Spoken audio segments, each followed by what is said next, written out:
Welcome to the Mrs. R Relevant Daily Draft Podcast. My name is Jim. I am joined today by David and Devin. We're going to be going through some of the edge prospects in the 2025 NFL Draft. But before we begin, David, how you doing? I'm doing great, man. Thanks for another opportunity to do this. I appreciate it and all the hard work you've put together to get this going. Thank you. Devin, how about you? How you doing? Yeah, I'm doing pretty good. Kind of in the thick of college football season, getting towards the end here, and all eyes in about a month or two, we're going to be all in the NFL draft. So excited for this opportunity and ability to talk a little bit about this edge class, which I think is one of the deepest and probably most talented groups in the 2025 NFL draft. Absolutely. So I definitely appreciate both of you helping out on the channel, and we can go ahead and get started with Colin Oliver from Oklahoma State. So, David, you said you wanted to kick this one off? Yeah, that's fine. Yeah, Colin's a Senior Bowl invitee who's already accepted out at OSU. He's another player I became excited about when I was watching tape on someone else. I was watching running back Ollie Gordon and came across him pretty quickly. He's a versatile player who can transition between linebacker and edge. He's even been in some nickel formations there. He's displayed pretty good bend getting around the corner. He has a good first step. He's always putting a lot of pressure on the offensive tackles.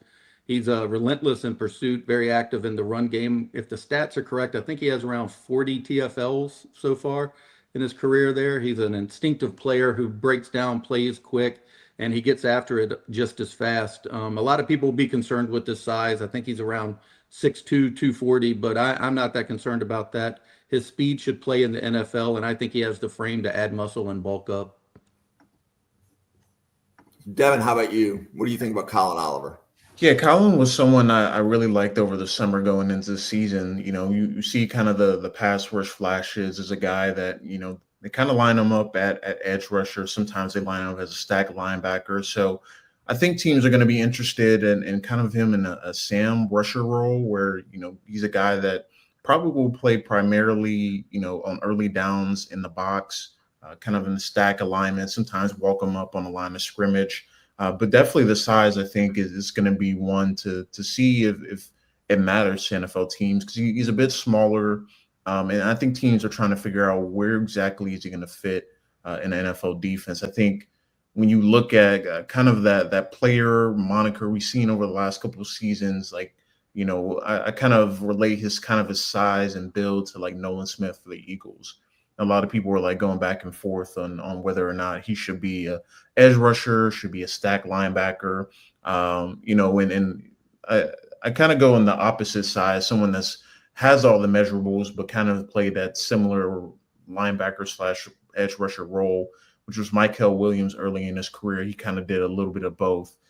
So I think with Colin Oliver, he's a guy that I think the pass rush profile, the speed off the edge, all those things are exciting and toolsy, but where is he going to play on a down-to-down basis? So I think for me, that's why I'm kind of a little bit lower on him than I was over the summer because they put him more at a linebacker role this year. He was a little banged up this year too. I think he missed a few games with injury. So I think he's a guy that the pass rush profile is great. I think he has excellent bend off the edge, ability to disengage at the line of scrimmage and point of attack. But I just kind of wonder with him where exactly he's going to fit in the NFL level. So for me, I think he's more that round 3, round 4 range for me, just because I feel like teams don't quite know what to do with him. Obviously, being at Senior Bowl will give us a little bit more insight on where exactly teams view him because where they're going to ask him to play. But I really like his skill set and what he brings to the table. But I do worry about his NFL projection a little bit. And David, where did you have him? I had him in the 4th, 5th range. Okay. R. Mason Thomas from Oklahoma. Devin, you want to kick this one off? Yeah, obviously this name is going to really perk some ears up. He had an awesome game against Alabama over the weekend. A guy that really is electrifying off the edge, can really get into the body of offensive linemen. Kind of a similar size as Colin Oliver a little bit, but on the smaller side weight-wise. But He makes it with his explosiveness, ability to win on the edge. I mean, that was essentially the game that people weren't really expecting a lot of Oklahoma, but you walked away from, okay, this guy, maybe he's in that top 125, top 150 range. So I think that's kind of where I kind of slot him at right now. I think he is someone that could continue to build up his pass rush profile a little bit more, not rely on just his speed or speed to power conversions. But he's a guy that I think is going to be a depth pass rusher at the NFL level early in his career, and someone that certainly brings the speed and athleticism that you look for in the edge rusher. But again, I think size a little bit is probably going to ding him a little bit in the process, just because he's a little bit on the smaller, leaner side than you want an edge rusher. So, David, what do you have? Yeah, I had his comp as the same size as Oliver as well. Injuries have sidelined him, the past couple seasons, but he's been very well this year. He dominated in the Tulane game. He followed that up on the film I watched. He had a sack in the Tennessee game. I think he had two more versus Auburn. He's playing some of the best competition that college football has to offer, and he has 8 sacks so far on the season. I think 11 TFLs, and he's been disrupting opposing offenses' backfields, and he's been a big contributor. So I'm pretty excited about him. Again, I do have him slightly comped like Oliver, but I did grade him a little higher than I did him. But I'm excited to see what he does. And again, I think he's another guy who, like Devin mentioned about Oliver, it'll come down to NFL teams being willing to accept his size and if they believe that they can, work with that and how he fits into their schemes. Okay. Next player, Josiah Silver from New Hampshire. David, you going to take this one? Sure. Yeah, he plays in the CAA. Players from small schools will always be a concern to some due to the level of competition, but he has been one of the more dominant players in the FSC as FCS. He has 9 sacks. He's a Hula Bowl candidate, I believe somebody told me. In a road win at Elon, he had 4 sacks, 5 tackles for loss. He was the CAA FB player that week. He's been a proven pass rusher. He has natural bend. He's been a standout on special teams, blocking field goals and playing return coverage, which might be a way that he finds himself on an NFL roster. He's out of Hampton, Virginia, which has been a hotbed for college products lately. I scouted and wrote about Oscar Smith's high school, which isn't too far from where he was there a couple of years ago. It's also where current Eagle Josh Sweat went to school. They won back-to-back state championships a couple of years ago. But I think he has a lot of talent. I'm excited about him, but I think his path to the NFL could be special teams first. So, Devin, what do you have? Yeah, he's a guy that really has been on the radar for the last couple of seasons. I kind of remember watching some CAA football film over the last couple of years, and every time you watching offensive team go against New Hampshire, Silver is the one popping out. He really popped for me as a sophomore, and obviously it's been a couple of years later. But with him, he's a guy that you kind of look for those type of edge rushers at the FCS levels that win quickly, that win easily, can win on the outside and inside track. He brings that ability. A guy that has an extremely highly motor in on almost every play that you watch on New Hampshire's defense. The guy that just knows how to get to the quarterback. So you look over the last couple of seasons. I kind of see a little bit of a similar body type as like Jalix Hunt last year from Houston Christian, where again, kind of that leaner frame, but over the couple of years I've watched Silver, he started to fill out his frame a little bit. And I think there's still some room to add more to that frame, but obviously the concern is always going to be, all right, you do this at the FCS level. How would you fare, against higher competition? So certainly would love to see him in the All-Star circuit. Would love to see him either latch on the Shrine or Senior Bowl.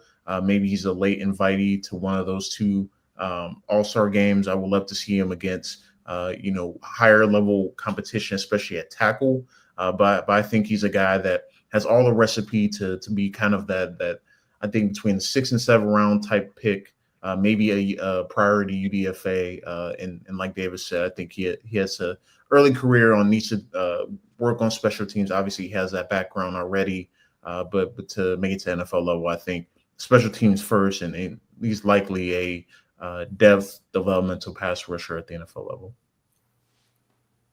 Okay. And then next player, Elijah Ponder from Cal Poly. Devin, you want to kick this one off? Yeah, he's another guy at the FCS level that's been on radars. I know Shrine Bowl had been all over him since the summer.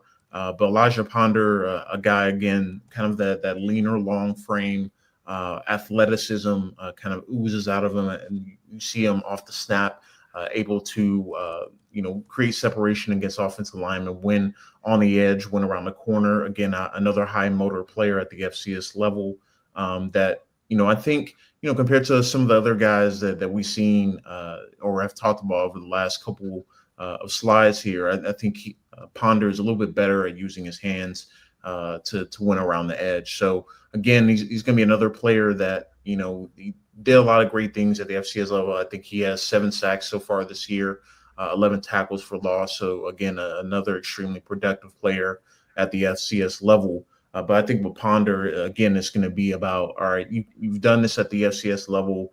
You've done this against, comparable competition. What about stepping up and play some of the Power 5 guys, whatnot? I think he's likely going to be a guy that probably gets invited to the Shrine Bowl if he hasn't been already. And I think he'll have a chance to prove, kind of like we just talked about with Josiah Silver, can he win consistently against NFL level offensive linemen? So I think, again, with small school guys, it's kind of a cautionary tale of you want to be excited about how they translate, to NFL level, some of the things that they do at the FCS level, but also how quickly they can learn and continue to develop their game at the NFL level. I think Ponder is another one of those guys that, can win on the edge, win on the outside track.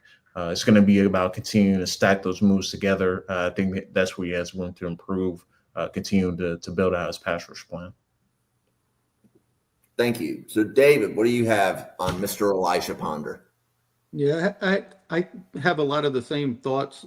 He is a little leaner, like Devin said, but I have seen, like I see your report there says he's 245. I've seen him up to as much as 260 on some places there. He has pretty, obviously he's really good height. He has strong active hands. He has a really strong upper body and a strong core. He's really quick sideline to sideline. His closing speed is good. He gets around the corner good. He gets after the quarterback well, in my opinion. His ability to set the edge and get after quarterbacks will be attractive to some NFL team, I think. It'll come down to how they believe he'll translate there. But he attacks from having a hand on the turf or standing up. I mean, I was pretty impressed with how he played in the FCS there. But again, it all comes down to how NFL teams evaluate and their belief system of how he will translate to an NFL roster. Yeah, one thing I'll add on Ponder is that he did have 2.5 tackles for loss and a sack against Stanford. So there's certainly, some film out there that they'll show that, against a Power 4 opponent, he was able to hold his own. So I just wanted to add that note as well. Thank you. So we're going to take a pause. We're 4 players in. We're covering 8. So this will be a commercial break. Devin, can you tell everybody kind of how they can find your content and where else you are sharing your content? Yeah, so you can follow me on Twitter or X at RealD_Jackson. I write for the Philadelphia Inquirer probably in the next few weeks and maybe about a month's time. I'll be writing a lot of NFL draft content there. I also have a Substack called a 2Gap Substack that I'll start ramping up on the NFL draft content that I do here over the next few weeks. Cool. David, how about yourself? You can find everything that I do at PHL Eagle News. I write for Philly Sports Network and Metro Philadelphia newspaper. Everything I do, I post on X. You can find everything there. Some stuff you probably don't want to read too. I tweet probably about 10 times a day. I always have something to say about something. Okay. Well, Thank you both. So anybody watching this now, please hit the subscribe button on YouTube. Please like the podcast on YouTube. If you're on Twitter, give at NFL Draft Fanatic a follow. There is no I in Fanatic on Twitter. This channel has daily draft content. So we have podcasts every day just going over different positions or different players than what Devin and David are doing on this episode. So we're in the process of sorting through between 40 and 50 edge players. So if you're asking, well, how come I just sat through 4, let's say, lesser known names? Well, there's a reason we're sorting through 50. We're not just going to cover the top 10. We're going to try to give you anybody that's round 5 or better is what we're trying to kind of weed out through our process. So with that being said, the next player we are going to talk about is Antoine Powell-Ryland from Virginia Tech. And I know, David, you've watched him personally because I've seen the tweets. Yeah, So I've seen him more than in person than anybody else we're going to cover. He's one of my favorite players. I'm loving that he's getting a lot more recognition now, but I've been following him for a couple years now.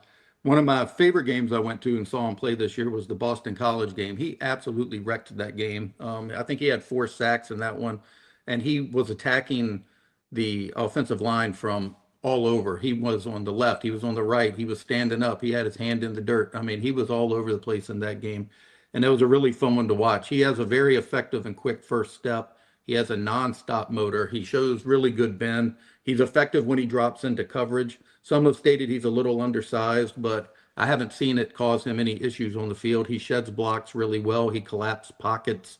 He creates turnovers. He has a beautiful spin move. There really isn't much I don't like about him. I'm probably higher on him than most, and that could be because I go and see him more than anything else with the season tickets there at Virginia Tech. So I'm really a big proponent of him, but I do think he's as good as I believe he is, and I'm glad to see the national reporters starting to come on board with that as well. And what round grade do you have on Antoine Powell-Ryland? I have him on 3rd round. Okay. Devin, how about you? Yeah, Antoine Powell-Ryland was a guy that I really liked over the summer and kind of one of those underrated, flew under the radar type of guys. I know when you look at the ACC, a lot of attention was going elsewhere. You look at Patrick Payne at Florida State was one of those guys. Tyler Barron at Miami, we're getting a lot of the hype. But the thing I like most about Powell-Ryland is that he has a pass rush plan every time he gets ready to attack the quarterback. You know, it's a tempo rush sometimes. You know, can be varied in the way that they gets the speed to power, attacking the outside shoulder a couple of times, and he'll go inside track. So I think he's one of those guys that understands and has played, you know, enough football to understand how he can set up NFL tackles, and understanding that he doesn't want to try and go straight through the chest of offensive linemen. You know, we talk a little bit about his size getting dinged a little bit. I think more so, not necessarily the size component, but maybe his arms as long as you know, some NFL teams would like. But I think the thing that he does well is set up blockers. He's able to attack half the man, which a lot of edge rushers are taught in a way to be able to maneuver around offensive tackle. So I think Powell-Ryland does a great job of that. I think he has 3 games in his career, 4 more sacks in a game, which is an insane stat to have as an edge rusher. But I really like him. I think he's an early 3rd rounder type of player that, yeah, he's not going to be the most athletically gifted. He's not going to test off the charts, but I think he's a guy that when you put him in those situational 3rd downs, and I think early in his career, he'll probably be a designated pass rusher, just because I think he's a much better pass rusher than run defender right now. But I think he's a guy that can make an immediate impact at NFL level, which is why I think he's in that top 60, 70 range, because he's gonna be reliable, and you want those type of edge rushers at the NFL level. Okay, so Princely Umalalen from Ole Miss. Devin, would you like to kick this one off? Yeah, so Princely Umanimelen from Ole Miss, he's a guy that extremely, extremely explosive. very twitched up, a guy that can get around the corner pretty quickly. I mean, within a few steps. And he's really taken this game, I think, to the next level this year at Ole Miss. And started off a little bit slower this year, but really as the season's worn on, he's become more and more dynamic and explosive, and helps, play along that defensive line that obviously has Walter Nolan, who's a really good player, and opposite of him, and Jared Ivey, which I assume we'll cover Ivy at some other point throughout the series. But Umani Mellon is just a ball of fire. He's jumps off the football, explosive first step, just really makes it hard for offensive tackles to try and cut him off. He just makes it extremely difficult. And when he sets them up outside, he's able to use his inside pass rush moves. And I think that's kind of been the biggest growth with him this year is his ability to, if the first move doesn't work, he's able to transition and find a different route or take the inside track. I think with Umani Mellon, the thing that I worry a little bit about him is still the run defending aspect of his game. I think sometimes he's a very vertical pass rusher, so he'll kind of rush run play and kind of take himself out of the play. I don't think he's as kind of refined with his handwork, isn't as strong core strength wise defending the run, but I think his speed obviously makes up for it. He's able to make plays kind of slashing down the edge on kind of those mesh type of runs where it's read option or, that type of replay with the quarterback run. But I think with Umani Mellon, extremely explosive, a guy that certainly is pushing first round territory. I think if you're looking at him, you're probably like into the first round, early second round, I think, area.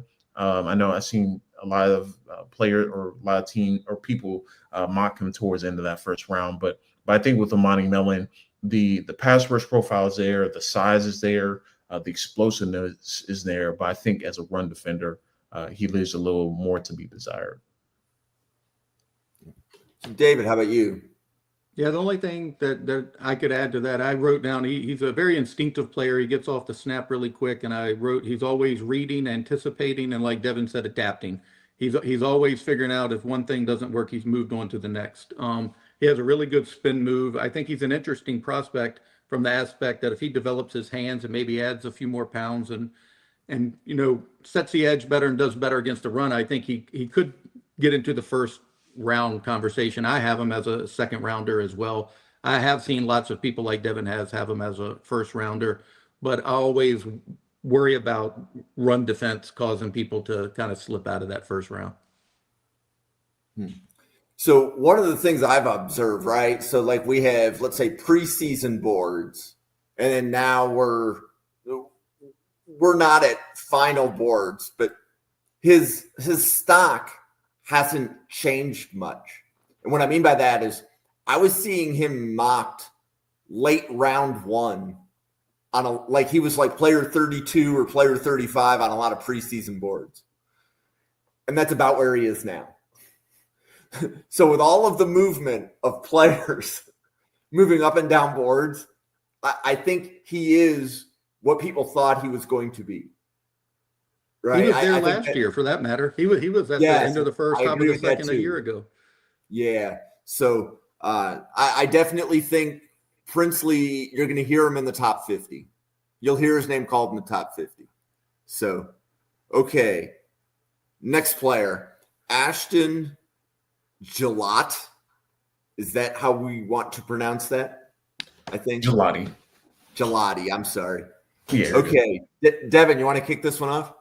Yeah, he's been a guy, Ashton Gelati of the Louisville Edge, has been a guy that's been around for a couple of years now, and people know the name just because kind of his ascension last year. A lot of people thought he was going to come out last year, and I thought he probably should have. He's a power rusher, kind of I would say more of an old school type of edge rusher, kind of a no nonsense type of edge rusher where he wants to go straight through you. A lot of speed to power conversions, a lot of heavy handed pass rush moves, swim moves, kind of really dominate his game. But I think where he's going to have value at the NFL level is his ability to kind of reduce down alignments. I think he's a guy that is probably going to be more of a 4-3 defensive end more so than outside linebacker, just because I don't think he's as smooth out in space, as kind of change of direction savvy. But I do think he's a guy that can reduce down on passing downs, especially. I thought, especially last year, that's where he made a lot of his money at, was the ability to get into the body of interior offensive linemen, uses heavy hands and push the pocket. And this year, we haven't seen quite the production that he had last year, just because a lot of teams have obviously zeroed in on him, sending double teams his way. But he had just coming off a weekend where we had one of his better games recently. I think he had 3 tackles for loss, 2 sacks this weekend, and you kind of see what exactly makes him such a great player is heavy hands, ability to disengage. He can win on the outside track at times, but mostly a lot of his work is going through the body of offensive linemen, using swim moves, using quick hands to win quickly on the interior. And I think that's where kind of his projection more lies, as a guy that more of a versatile, defensive lineman where you want him on base downs as a defensive end, but you can move him down, reduce him down, and put him in some interesting packages on third down. So for me, I think Gelati is more in that third round range, where I think he's kind of capped out. He's at his ceiling. Like what he is what he is. I think that's kind of where I'm at with Gelati, where he's a power rusher. He's a guy that is going to push the pocket. A guy that can win on the outside track, but that's not really his calling card. His calling card is his power rushing, and I think that's what he brings to the table. David? Yeah, I had him as a 3rd or 4th rounder last year. So I don't know that he's improved his stock by going back to school. He did just come off a really good game, like Devin mentioned. He had 2 sacks versus Pitt this past weekend. He is a Feldman freak. I think he was 19.9 miles per hour on the GPS, which is pretty impressive stuff for a guy his size. He has a really good motor, a good burst. I think he does set up offensive linemen with good instincts, and I think he does understand how to use leverage. He moves opponents into the quarterback pretty often. Like Devin mentioned, he has really good, active, violent hands in the trenches. He always plays to the whistle. He's come up clutch many times and third down. And more importantly, he's in the conversation for best hair in college football, I'm quite sure. I'm losing my hair. So that's an award that I am not eligible for. So cool. Okay. So before we begin our big finish, I do want to say thank you to everybody watching on YouTube and Twitter right now. So a reminder to please hit the subscribe, please smash the like, give Devin a follow, give David a follow me at NFL Draft Fanatic. We appreciate all of our followers. And if there's a player that you would like to see a scouting report on, we would be happy to put something together. Just interact with us, message us. There's numerous players that have emailed the channel saying, hey, can you do a scouting report on me? And even if they're out of the top 175, we are happy to spend a few minutes and kind of break down a player the way that we have so far. But for the big finish, we have Michael Williams from Georgia. So, David, you want to kick this one off? Sure. Yeah, I have him as the 2nd edge rusher in the entire class. I mean, he's very young. I think that you're projecting traits as much as you are the stats. I don't know that he's filled the stat sheets up as much as some people had wanted him to throughout the season, but he's 20 years old. He's 6'5", 265, 34-inch arms. He's explosive off the snap. He has a large repertoire of pass rushes. He's really fun to watch. He sets the edge well. He gets off blocks well. He plays all along the line in 3-4 or 4-3. He seems to read plays pretty fast. He has a lot of traits, in my opinion. His toolbox is very full for a player 20 years old. I think he's the type of player that you build a defense around. I think he's a blue chip, 1st round, top tier talent. And I think he will be swallowed up in the draft really quickly. Devin, how about you? Yeah, Michael Williams is such an interesting case study, because you can see the traits from, just watching a few snaps of him. You see the the allure teams will have at the NFL level. Unfortunately for him, it's kind of been an up and down season just because he got hurt early in the year, and then you can kind of see over the, early in his time back. Last month, I think the Texas game was really the first game you got to see what exactly you were expecting coming into the season. But the weeks before that, as he was coming back, you could tell that he wasn't just quite 100% yet. So he's finally kind of hitting a stride. But yeah, he has extremely long arms, probably one of the longer ones we'll see, among guys in that first round discussion. Has all the tools. I mean, I kind of mentioned it earlier, but he started his career as kind of an off-ball linebacker. He kind of was in that Jalen Walker role early on this year, and now they kind of swap places now, with Walker kind of now taking more on the edge role, but still kind of that 50-50 linebacker edge role. But Mykel Williams is such a dynamic athlete, a guy that's kind of built in the lab, exactly what you're looking for NFL team. When you look at length and size and ability to rush the passer. And I think that with him, a lot of his stock is going to even go up more as we go through the NFL draft process. He's going to test off the charts. He's going to test really well. And I think that teams right now are kind of lukewarm on him. And honestly, I feel like teams are probably a little bit higher on him than even we are as a media and NFL draft watchers, just because what the Georgia program has produced before him, what he's shown in flashes in that Texas game is going to be showed all over his highlight reel. And he's a guy that's an ascending player. We saw Dallas Turner last year, kind of with a similar, I won't say similar body type, a similar kind of role of where, he's getting better every time he plays. I feel like that's where Mykel Williams is right now. He's far from a finished product.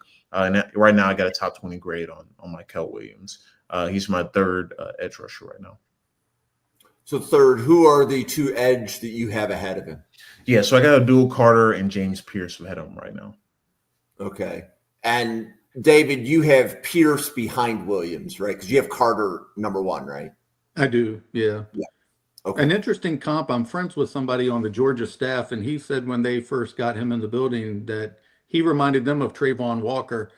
And then they stated that now they think he might be better than Trayvon Walker, which is hard to do considering Trayvon was the first overall draft pick. But yeah, they're really excited about him. He's the main guy who kept telling me about this guy's traits over and over and over. So I was really excited to see him before I ever got to watch him. And he uses those long arms to swat people down really well. I agree with everything Devin said as well about the traits. I mean, I think you're gambling on what he's going to be as much as what he's already shown. Yeah, and have we seen a projection like this go in the top 10 before? I'm trying to think. Is Trayvon Walker the best example of a Tracy guy that went in the top 10? He's probably the most recent one. Recent. I'm trying to think of some edge rushers that have gone in the top 10 that's more Tracy.